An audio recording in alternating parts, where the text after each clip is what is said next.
Sanibonana, siyanibingelela nonke sekuyi-channel Indofana Soweto TV. Ngithanda ukubonga bonke nje abantu abathola ithuba lokusubscribe, becommente, whether i-comment enhle or i-comment e-complainayo. Siyabonga kakhulu abalayikhayo, abasherayo umsebenzi olayikhayo. Sibonga kakhulu. So since ukhuzanile Orkant se-USA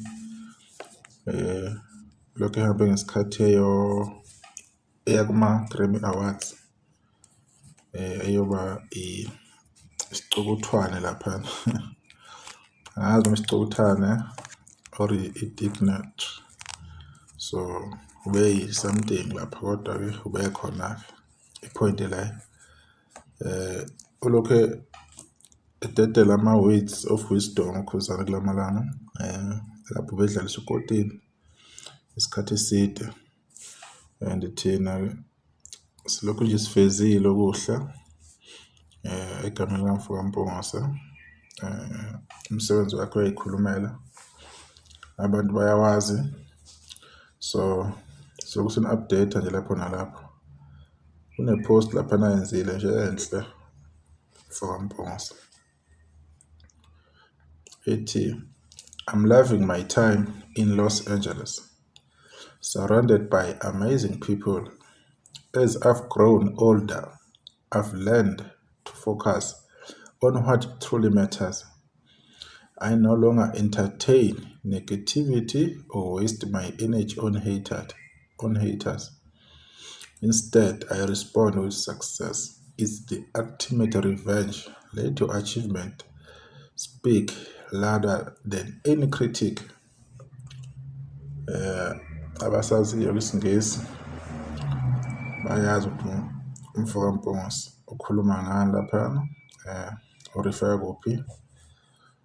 In short nje uthi uyasithanda isikhathi aspendayo laphana e-Los Angeles, ephahlwe abantu abamangazayo.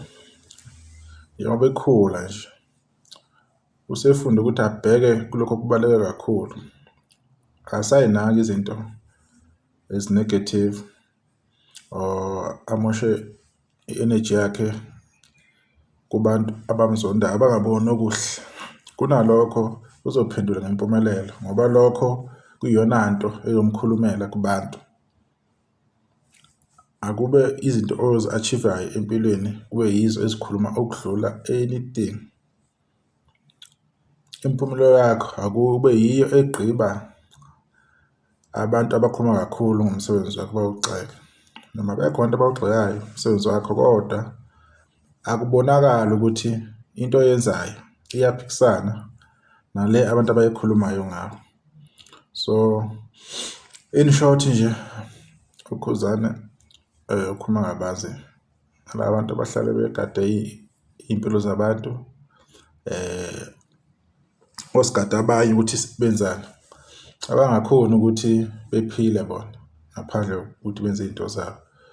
Kodwa-ke ukhuzane vele kade impumelo yakhe imkhulumela, sibonile nje ey'khathini nakulokho-ke ube omunye abantu abakwazi ukuthi behlonze unyaka.